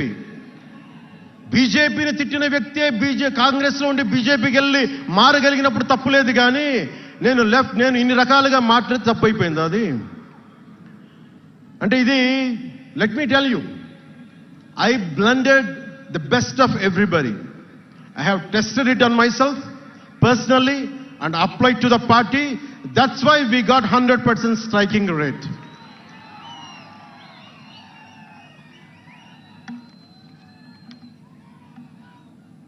నేను ఎలాంటి కాలంలో పెరిగానంటే, భావోద్వేగాలు లేకుండా, జీవిత బరువులు మోయకుండా, కించిత్తు భావుకత లేకుండా, బాధ్యతగా నడవకుండా ఉంటే ఇంత దూరం రాగలమా? జీవితంలో నిన్న కాగితాళంగా ఎలా జరిగిపోతాయి? అంత ఫ్లూక్ అండి అంటే 21 సీట్లతో 100% వచ్చేస్తామా? 151 సీట్లు ఉన్న ఆ పార్టీని 11 సీట్లకి రానివ్వగలమా? ఎంత పోరాటం చేశాం మనం, ఎంత నలిగాం. వైజాగ్లో మన ఎమ్మెల్యేలు ఎంతమందిని జైల్లో పెట్టారు, ఎంత భయభ్రాంతులను చేశారు. బయటికి వస్తే ఆ రోజున అందరూ అడిగారు, మీరు వెంటనే ప్రధానమంత్రి గారికి చెప్పండి, ఫోన్ చేయండి, మీకు తెలుసు కదా అంటే, నేను ఒకటే అన్నా, ప్రజల్ని కాపాడడానికి వచ్చాను నేను, నన్ను కాపాడమని ఎవరిని నేను అడగదు, ప్రధానమంత్రి గారైనా సరే. ఇది నా నేల, నా పోరాటం ఇది. నా మీద చెయ్యి వెయ్యమని చెప్పండి, చెప్తాను నేనేంటో అని చెప్పాను. అంటే నేను ఎవరో వస్తారని నేను ఎప్పుడు చేయను, నేను ఎంత నిలబడగలను అదే నా మెజర్ అంతే. నేను ఎలాంటి జీవితం నుంచి వచ్చానంటే, నాకు చుట్టుపక్కల పేరెంట్స్ కమ్యూనిస్టులు, పిల్లలేమో క్యాపిటలిస్టులు, అలాంటి లెఫ్ట్ భావాలతో ఉన్న నాయకుల్ని, వారి పిల్లల్ని నేను నెల్లూరులో చూసేవాడిని. అంటే మార్పు అనేది అవసరం. నాన్న కమ్యూనిస్ట్ కదా అని కొడుకు క్యాపిటలిస్ట్ అవ్వకూడదు రూల్ లేదు, ఇలాగే ఉండాలని ఏం లేదు. అంటే సహజం, అంటే మార్పు చాలా సహజం, ఎదగడానికైనా దిగజారడానికైనా సరే. వారి ప్రవర్తనని, వారి ఆలోచన విధానాన్ని బట్టి ఉంటుంది. కులాలను కలిపే ఆలోచన విధానం, భాషలని గౌరవించే సాంప్రదాయం, సంస్కృతుల్ని కాపాడే సమాజం, ప్రాంతీయతను విస్మరించిన జాతీయవాదం, మతాల ప్రస్తావన లేని రాజకీయం, అవినీతిపైన రాజీ లేని పోరాటం, పర్యావరణాన్ని పరిరక్షించే అభివృద్ధి ప్రస్థానం, ఇవన్నీ పెట్టినప్పుడు నవ్వారు అందరూ. అలాంటిది నన్ను ఈ రోజున పర్యావరణ మంత్రిగా తీసుకొచ్చింది ఈ సిద్ధాంతాన్ని ప్రతిపాదించినప్పుడు చాలా పరిశోధించాలి, చరిత్ర చదవాలి, అవగాహన చేసుకోవాలి, జటిలమైన సందేహాలు వాటికి వివరణ ఇవ్వాలి. ఇవన్నీ కూడా ఉండబట్టే ఈ రోజున ఇంత బలంగా నిలబడగలిగాం. నేను ఇంత ఆలోచించి అడుగు ముందుకేస్తాను తప్ప అనాలోచితంగా ఎప్పుడు నేను అడిగాను. ఈ 10 ఏళ్లలో నిలబడ్డాం, బలపడ్డాం, చాలా పడ్డాం కూడా. సమాజ తీరుతెన్నులు ఎలా ఉంటాయి అని ఆలోచించేటప్పుడు నన్ను బూతులు తిట్టినా, ఆ తిట్టిన వాటిని ప్రసార మాధ్యమాల్లో ప్రసరింపజేసి డిబేట్లు పెట్టి, వీళ్ళకి నా జీవితం తప్ప ఇంకేమి లేవా, కనిపించవా అనుకునేవాడిని. అంటే మీరు చెప్పండి, ఒకళ్ళ ఇంట్లో ఆస్తి తగాదాలు, అన్నా చెల్లెల మధ్య ఆస్తి గొడవలు, రాష్ట్రానికి సంబంధం ఏముంది? అది అసలు ప్రజలు ఆలోచించాల్సింది ముందస్తుగా. అసలు ఎన్నికల్లో చేయడానికి డబ్బులు లేని వాళ్ళ దగ్గర ఇన్ని వేల కోట్లు ఎలా వచ్చినాయి? నేను డిగ్రీలు చదివి, పిహెచ్డీలు చదివి నాకు ఉపాధి రాకపోతే వీళ్ళు కేవలం రాజకీయాల్లోకి వచ్చి వేల కోట్లు ఎలా సంపాదిస్తారు? దానికోసం వాళ్ళిద్దరు కొట్టుకుంటుంటే అది మనకి ఎలా సమస్య అవుతుంది? ఇది మీరు ఆలోచించాల్సింది. అంతేగాని కూర్చోబెట్టి సినిమా సినిమా సినిమా అంటే మొక్కే కాదంట్లా. మీకు కోపం రావాలి కదా, అన్యాయం జరిగితే. కోపం లేని సమాజంలో మార్పు ఎలా వస్తుంది? ఒక్కడికి కోపం వచ్చింది చిన్నప్పుడు, పవన్ కళ్యాణ్కి. ఒక్కడి కోపం వస్తే ఇంత మార్పు వచ్చింది. ఇన్ని లక్షల మంది కోపం వస్తే ఏం జరుగుతుంది మీరు ఊహించగలరా? ఆ కోపమే రావాలి అన్యాయం మీద. ఇక మిగిలింది మనకి భవిష్యత్తులో పైపైన కాకుండా ఎలాగ మనం ముందుకెళ్ళాలి, ఎలా సిద్ధంగా ఉండాలనేది మనం ఆలోచించాలి. కొన్ని కీలకమైన అంశాలు చెప్పి తెలియజేస్తాను. నార్త్ సౌత్ డివైడ్, ఉత్తర భారతం దక్షిణ భారతం, అలాగే క్యాస్ట్ సెన్సెస్, కులాల గణాంకం, డీలిమిటేషన్ ఇష్యూ, 3 లాంగ్వేజ్ ఫార్ములా, ఇవన్నీ మాట్లాడుతూ ఉన్నారు. వీటి మీద అలాగే మనం భవిష్యత్తులో సనాతన ధర్మ రక్షణ బోర్డు కానీ, ఫ్రీ హిందీ టెంపుల్స్ కానీ, వీటన్నిటి మీద ఒకసారి మాట్లాడి నా అభిప్రాయాలు తెలియజేస్తాం. ఎందుకంటే భవిష్యత్తుకి దిశానిర్దేశం చేయాల్సిన సమయం ఇది.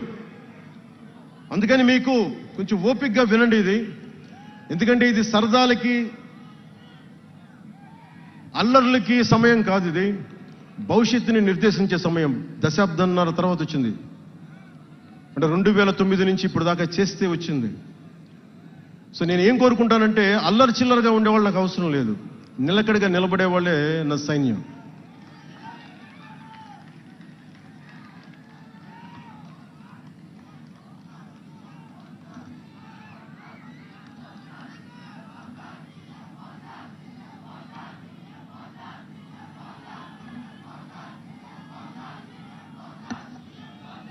నేను డిప్యూటీ ముఖ్యమంత్రిని అయ్యాక అంతకుముందు ఎప్పుడు ఆలోచించామని, పుస్తకాల బరువుతోటి వీపు వంగిపోతున్న పిల్లవాడిని ఆడిపడాల్సిన వయసులో ఇంత పుస్తకాలు బ్యాగ్ వేసుకొని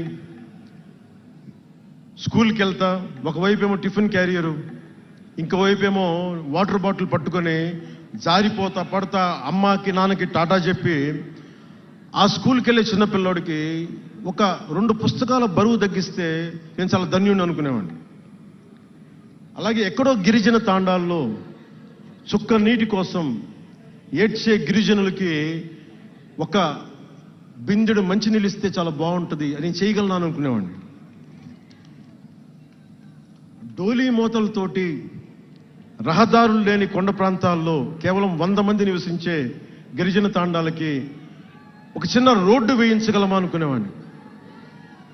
కానీ ఈ రోజున మీ అందరి దయ, జన సైనికులు, వీర మహిళల పట్టుదల, ఈ రోజున మనం దాదాపు 4000 పైచిలకు కిలోమీటర్లు రోడ్డును వేయించగలిగాం. వాళ్ళు 2000 వేయించారు 5 సంవత్సరాల్లో. మనం 2500 కోట్ల పైగా ఖర్చు పెట్టినట్టున్నాం. ఇవన్నీ ఎందుకు చెప్తున్నానంటే, మనం అనుకుంటే ఎంత చేయగలమని అంటానికి.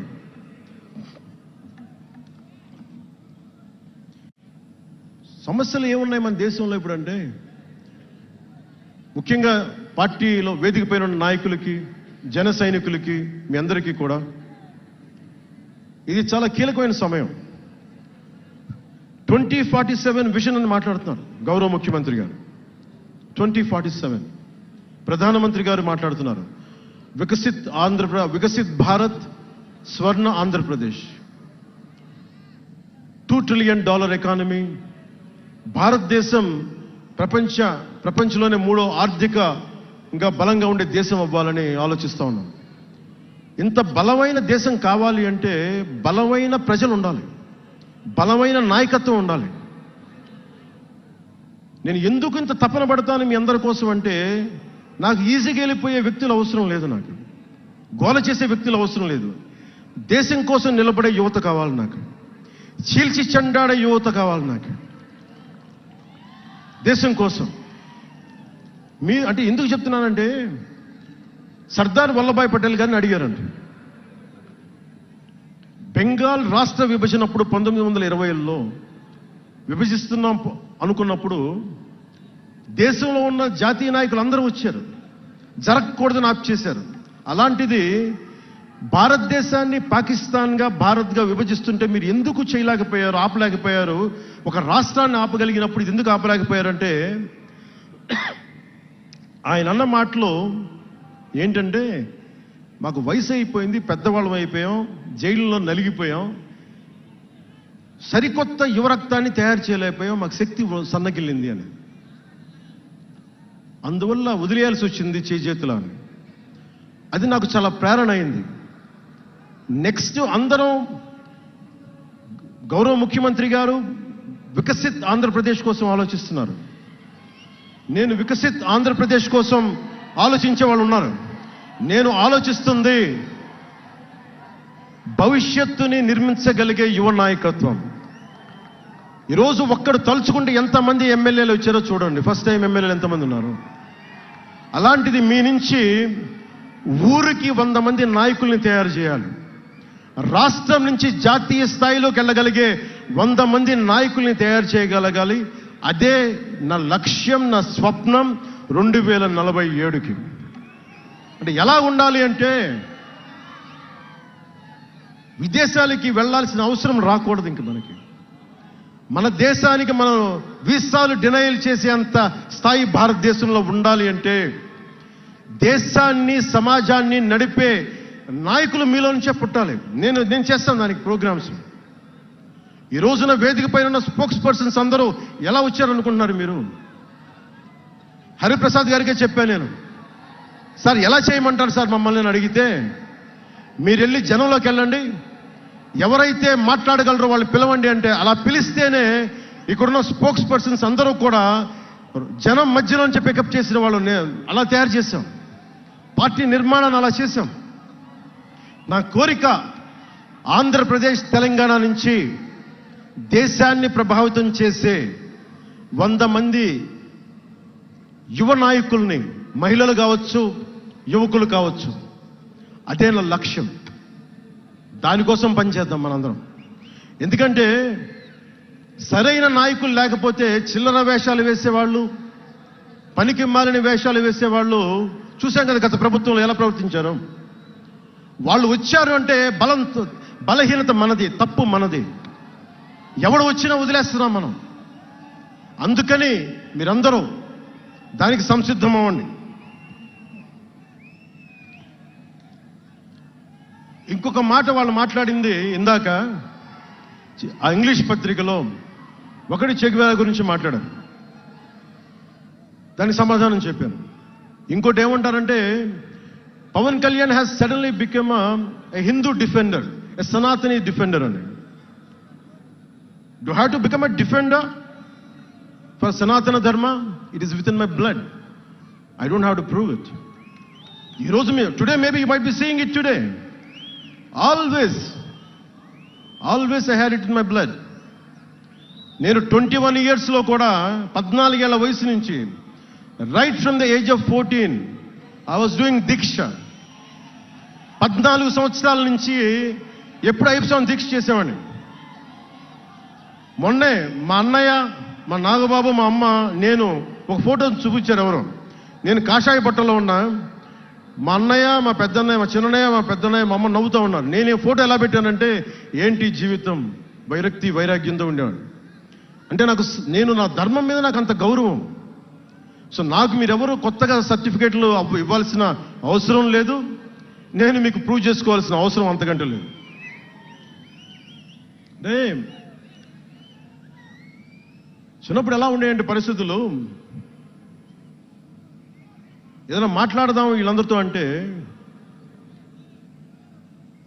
సడన్గా నువ్వు తిరుపతి లడ్డూలు కల్తీ అయిపోతే నువ్వు ఎర్ర బట్టలు వేసుకొని ఇవన్నీ మాట్లాడుతున్నావు అంటే నేను చెప్పండి, మీరు ఇప్పుడు దాకా 219 టెంపుల్స్, 219 టెంపుల్స్ అపవిత్రం చేస్తే, మన అంతర్వేది రథాన్ని తగలబెడితే నేను వచ్చిండొచ్చు కదా. రామతీర్థంలో రామచంద్రుల వారి విగ్రహాన్ని తల నరికేస్తే నేను బయటకు వచ్చి గోల చేసి ఉండొచ్చు కదా. ఎందుకు స్టేట్మెంట్గా పరిమితం అయ్యాం?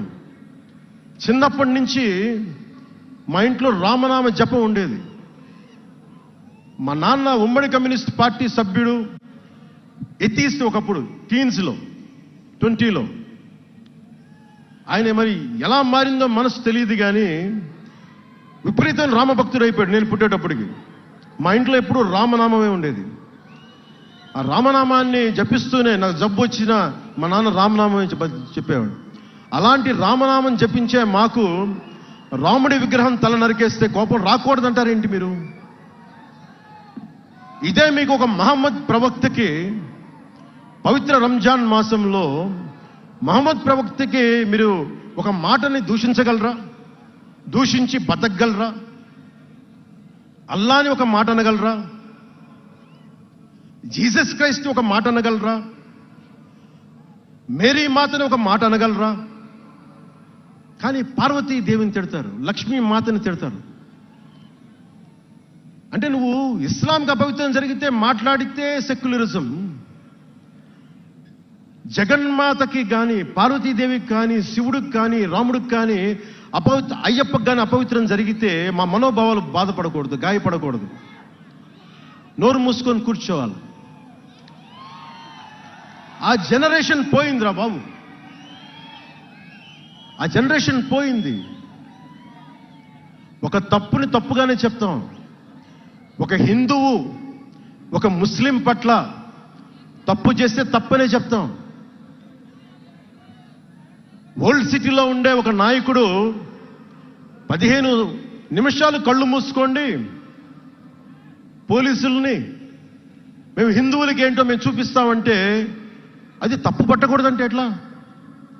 అది మతోన్మాదమా? ఏం మాట్లాడుతున్నారు మీరు? బతుకమ్మ బతుకమ్మ బతుకమ్మ అని చెప్పి బతుకమ్మ పాటని మీరు వెటకారం చేసి ఓల్డ్ సిటీ నాయకుడు మాట్లాడితే దాన్ని డిఫెండ్ చేసుకోవటం హిందూ అహంకారం అంటే నేను ఏం చెప్పండి? నేను అంటే అల్లాహకు ఒక న్యాయం, మహమ్మద్కి ఒక న్యాయం, అమ్మవారికి ఇంకో న్యాయమా? అలా కుదరదు బాబు. ఈ ధర్మం అందరికీ సమాన అవకాశం ఇచ్చింది.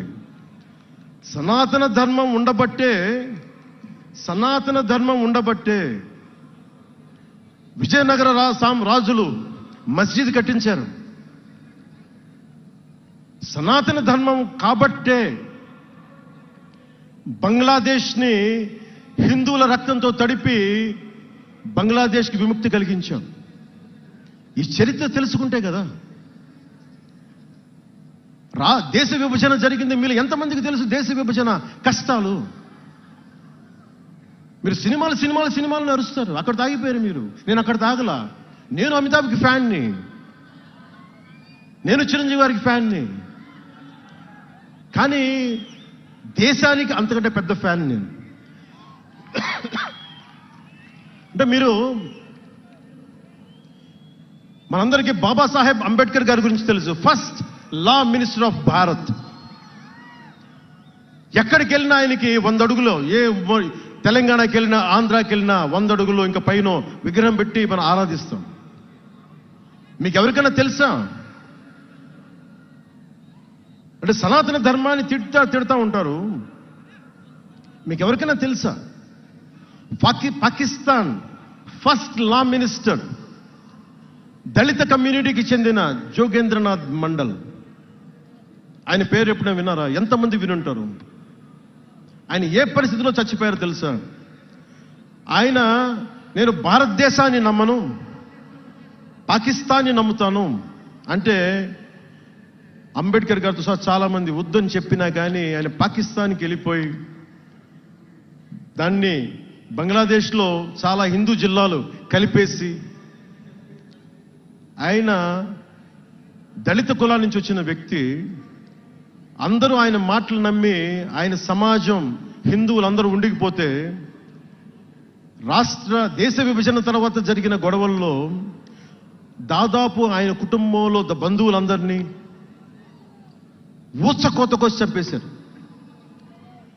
పాకిస్తాన్ లా మినిస్టర్గా వెళ్ళిన వ్యక్తి భారతదేశానికి తిరిగి కాందీసుకుడుగా వచ్చి చనిపోయారు ఆయన. అంటే ఏం చెప్తున్నది ఇది? 10-12% ఉండే హిందువులు పాకిస్తాన్లో, 10-12% ఉండే హిందువులు ఉండే పాకిస్తాన్లో, బలూచిస్తాన్లో అంతమంది ఉండే హిందువులు ఈ రోజున 1%-2% పడిపోయారు. బంగ్లాదేశ్ గొడవల నుంచి హిందువులు పారిపోతున్నారు. మన దేశంలో అలా జరిగిందా? ఎంత మర్యాద ఇస్తాం ఇస్లాంకి? నా దగ్గర ఉండే వ్యక్తులను అడగండి, ఇస్లాం పాటించే నా దగ్గర ఉండే నా సన్నిహితులను అడగండి. ఇది పవన్ కళ్యాణ్ గొప్పతనం కాదు, సనాతన ధర్మం నాకు నేర్పింది ఇది.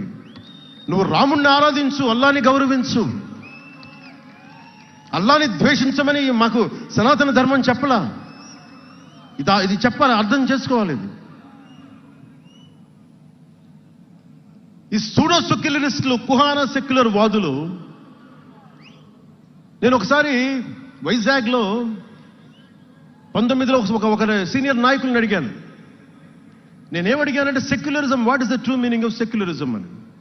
అలా మాట వచ్చి నేనేమడిగానంటే, మీరు ఒక హిందువు తప్పు చేస్తే ఖండించండి, ఒక ముస్లిం పట్ల ద్రోహం చేస్తే ఖండించండి, శిక్షించండి. అలాగే ఒక ముస్లిం ఒక హిందువుల్ని ద్వేషించినా, దాడి చేసినా శిక్షించండి. ఇద్దరికి శిక్ష ఒకటే. అలా కాకుండా వీళ్ళనంటే ఓట్లు పోతాయి, వీళ్ళంటే ఓట్లు పోవని ఓట్లు రాజకీయం చేస్తేనే కదా ఈ రోజున ఇంత హైందవం భగవాన్ ఎందుకు ఉందంటే దీనివల్లే. Because of pseudo secularists. ఈ రోజున ఇది జరుగుతుందంటే because of you pseudo secularists, because of you. మీరే కనుక secularism, if you would applied in the true spirit, there would have no need for the changes what are there today. మీరు చేసే తప్పులు ఆ రోజు నేను అడిగా. ఓల్డ్ సిటీలో, పతబస్తీ హైదరాబాద్లో మీరు 15 నిమిషాలు మీరు కళ్ళు మూసుకోండి, పోలీసుల్ని మేము హిందువులకి ఏంటో చూపిస్తామంటే, నువ్వు ఎవరిని ఉద్దేశించి మాట్లాడుతున్నావు? హిందూ అంటే దాంట్లో పవన్ కళ్యాణ్ కూడా ఉన్నాడు. పొద్దున్న లేస్తే నేను హనీఫ్, అబ్దుల్, మొత్తం రహీం వాళ్ళతోనే ఉంటాను నేను. కానీ నేను వాళ్ళతో ఉన్నాను కదా అని చెప్పి నాకు బాధ రాదని మీరు అనుకోకండి, తప్పది. ఓ గలత్ భయ్యా, తప్పది. వస్తుంది బాధ. నేను ఎవరిని నిందించట్లా. తిరుపతి కల్తీ లడ్డు చేస్తే నేను ముస్లింలను నిందించలా, క్రిస్టియన్లను నిందించలా. నేను నిందించింది దోషుల్ని పట్టుకోమని. చివరికి ఏం తేలారు? వాళ్ళందరూ హిందువులే కదా. నేను మాట్లాడుతుంది ఇది. This is secularism. If there is true secularism అని నాయకులందరికీ చెప్తున్నాను, మీ అందరికీ చెప్తున్నాను. True secularism should be applied in the true spirit, not for damn convenient vote bank politics. Don't do it.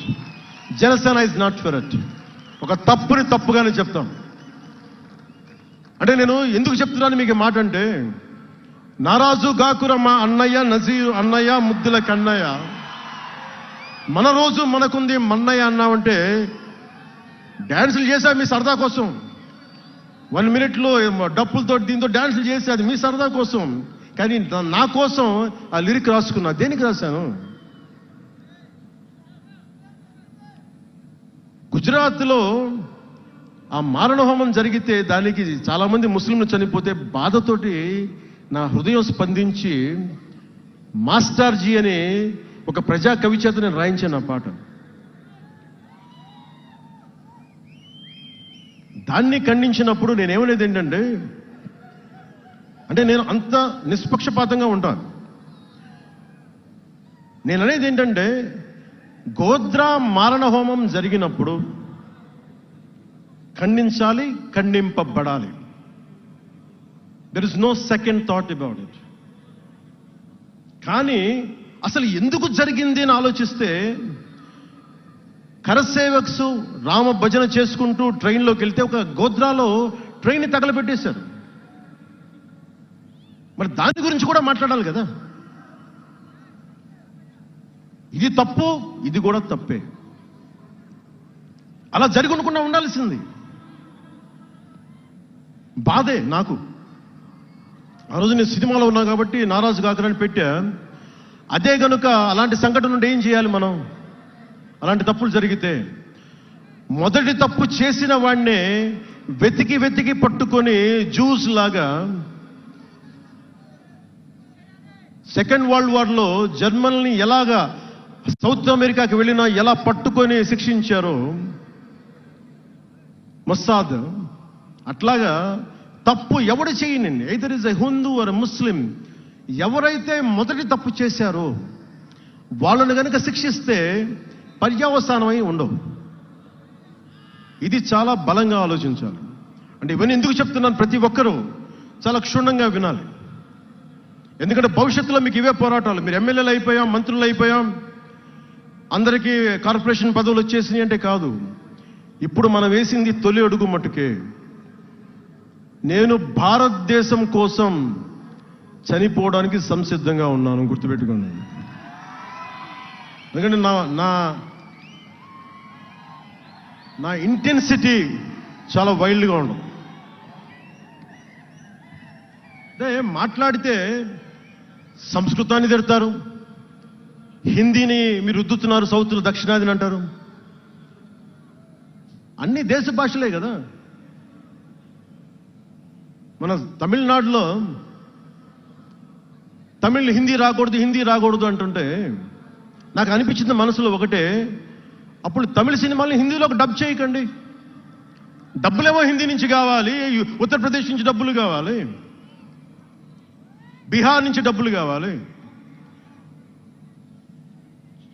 Chhattisgarh నుంచి డబ్బులు కావాలి, కానీ హిందీ మాకు వద్దంటే అదే న్యాయం. పనిచేసే వాళ్ళందరూ మనకి బీహార్ నుంచి రావాలి, కానీ హిందీని ద్వేషిస్తానంటే ఎట్లా? ఇవన్నీ మారాలి కదా.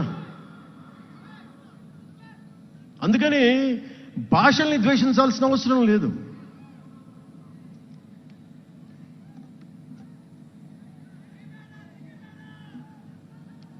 అంటే మనం ముఖ్యంగా హిందువులందరికీ నేను చెప్తా ఉన్నాను, మీరు ముస్లింలను చూసి మీరు నేర్చుకోండి. పవిత్ర రంజాన్ మాసంలో ఉపవాస దీక్ష వహిస్తున్న నా ముస్లిం సోదరులందరికీ నా హృదయపూర్వక రంజాన్ శుభాకాంక్షలు. సంస్కృతాన్ని తిడతారు, గుళ్ళల్లో సంస్కృతాలు మంత్రాలు చదవకూడదంటారు. ముస్లిమ్స్ ఆ మాట అంటున్నారా? అరబిక్లోనే కదా. ఇద్దరు హిందూ ముస్లిం, ఆంధ్రప్రదేశ్లో ముస్లిం కావచ్చు, తెలంగాణలో ఉన్న ముస్లిం కావచ్చు, తమిళనాడులో ఉన్న ముస్లిం కావచ్చు, అరబిక్లోనే కదా మంత్రాలు చదువుతారు, ప్రార్థిస్తారు. హిందూ ధర్మంలో సంస్కృతంలో చేస్తారు. దానికి ఏంటి సమస్య? తమిళంలో చదవాలా, తెలుగులో చదవాలా, కన్నడంలో చదవాలా? ఆ విధి విధానాలు ఉన్నాయి, వదిలేసేయండి వాటిని. వాటి జోలికి వెళ్ళకుండా కష్టాలని వాటిని పట్టించుకోండి.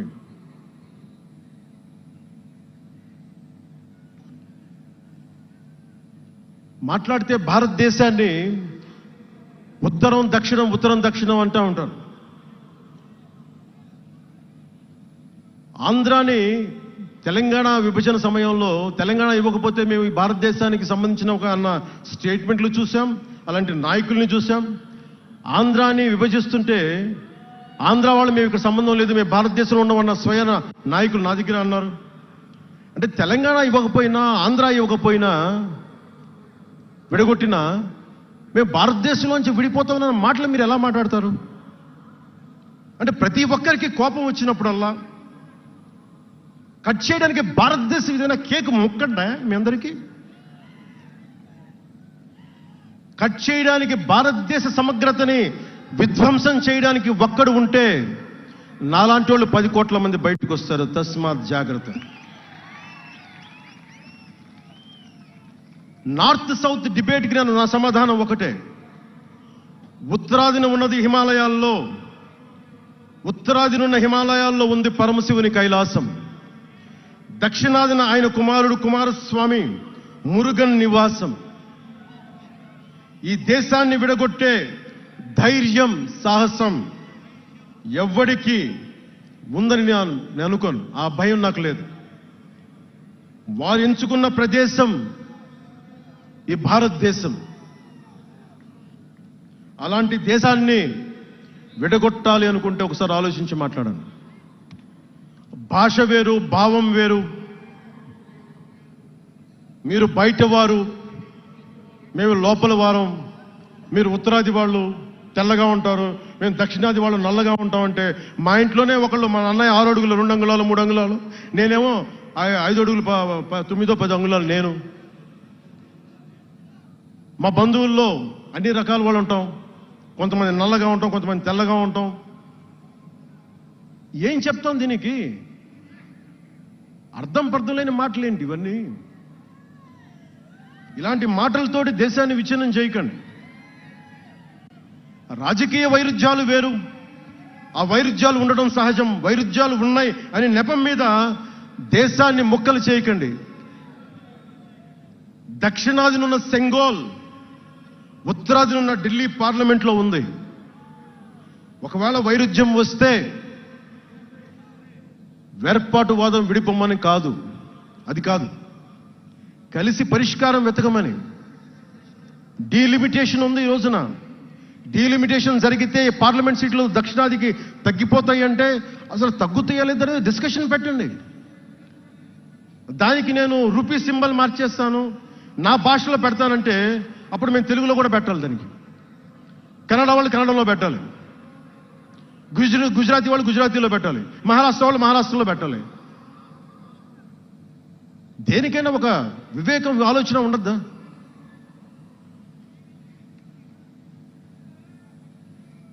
ఉన్నత పదవుల్లో ఉన్నవారు మీరు చాలా ఆలోచించి చేయాలి. చాలా ప్రభావితం చేస్తాయి మీ మాటలు. ఒకటి విధ్వంసం చేయడం తేలిక, ఒకటి నిర్మాణం చేయడం తేలిక, కష్టం. నేను వివక్ష అనిపించలేదు అనుకున్నారా మీరందరూ? తమిళనాడులో పెరిగినప్పుడు 14 ఏళ్ల వయసులో నేను తమిళనాడులో పెరిగినప్పుడు మైలాపూర్ స్కూల్ ఉన్నారే, గొల్టింగ వాడ అని పిలిచేవాడు. నేను నాకు అర్థమయ్యేది కదా గొల్టీ అంటే ఏంటి అనుకునేవాడిని. అదొక డెరిగేటెడ్ టర్మ్ అది. నేను మా మాస్టర్ గారిని అడిగాను, రామ్నాథన్ గారిని అడిగాను, సార్ ఇంత మాదిరి சொல்றாங்க సార్, గొల్టీని சொல்றாங்க సార్ అంటే ఆయన నాకు ఒకటే మాట చెప్పాడు. వాళ్ళని పిలిచాడు, వాళ్ళని తిట్టాడు. ఏదో ఏంటి సార్ గొల్టీ, ఎందుకు సార్ గొల్టీ మీనింగ్ అంటే ఆయన ఏదో నవ్వి వదిలేసి ఆయన ఒక మాట అన్నాడు, అరే తెలుగుని రివర్స్ பண்ண గొల్టీ అని சொல்லுவாங்கடா, அப்படி என்ன பெரியார் வந்து தெலுங்குக்காரன் தான்டா,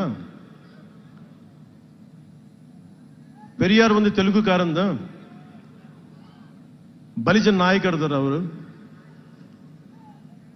ఆ టైంలో ఇప్పుడు మన తిరుపతి రాయలసీమలో ఉండే బలిజ నాయుడు కులానికి చెందిన వ్యక్తి పెరియార్ గారు, తెలుగు.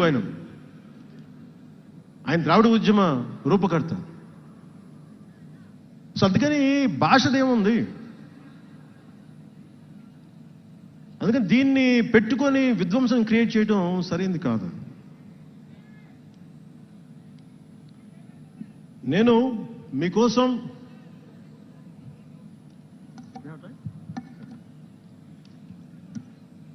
జన సైనికులకి, వీర మహిళలకు, నాయకులకు, అండగా ఉన్న శ్రేయోభిలాషులకు, ఆదరించిన ప్రజలకు, నమ్మి నిలబడ్డ సహచరులకు ఒకటే చెప్పదలుచుకున్నాం, మీరే నా బంధం, మీరే నా అనుబంధం, మీరే ఈ జనసేనానికి రక్త సంబంధం. మనందరికీ ఒక కీలక కర్తవ్యం ఉంది. దాని గురించి మాట్లాడుకోబోయే ముందు కవి శేషేంద్ర వాక్యాలు చెప్పి ముగిస్తాను. ఒక తరాన్ని ప్రసవింపజేయడం అంటే ఒక తమాషా కాదు, ఒక నిండు కళల జగత్తుని మేల్కొల్పడం.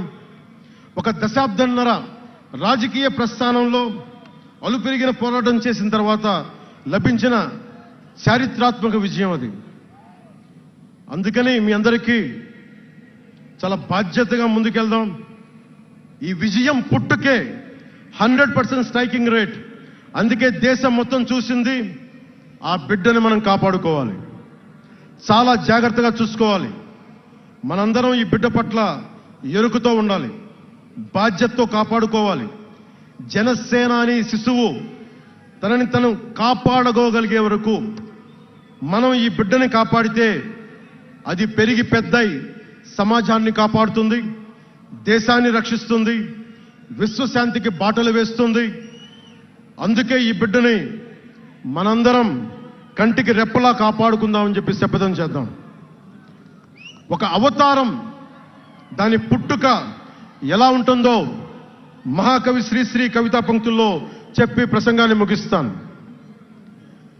యముని మహిషపు లోహ గంటలు మబ్బు చాటున కణేల్మన్నాయి, నరకలోకపు జాగిరమ్మలు గొలుసు తెంచుకు ఉరికి పడ్డాయి, ఉదయ సూర్యుని సప్తహయములు నురగలెత్తే పరుగు పెట్టాయి, కనకదుర్గా చండసింహం జూలు విదిలించింది, ఇంద్రదేవుని మనపటేనుగు ఘీంకరిస్తూ సవాల్ చేసింది, ఆది సూకర వేదవేద్యుడు గుర్ఘరిస్తూ కోరసాచాడు, పుడమ తల్లికి పురిటి నెప్పులు కొత్త సృష్టిని స్ఫురింపింపజేసి, పుడమ తల్లికి పురిటి నెప్పులు కొత్త సృష్టిని స్ఫురింపించాయి.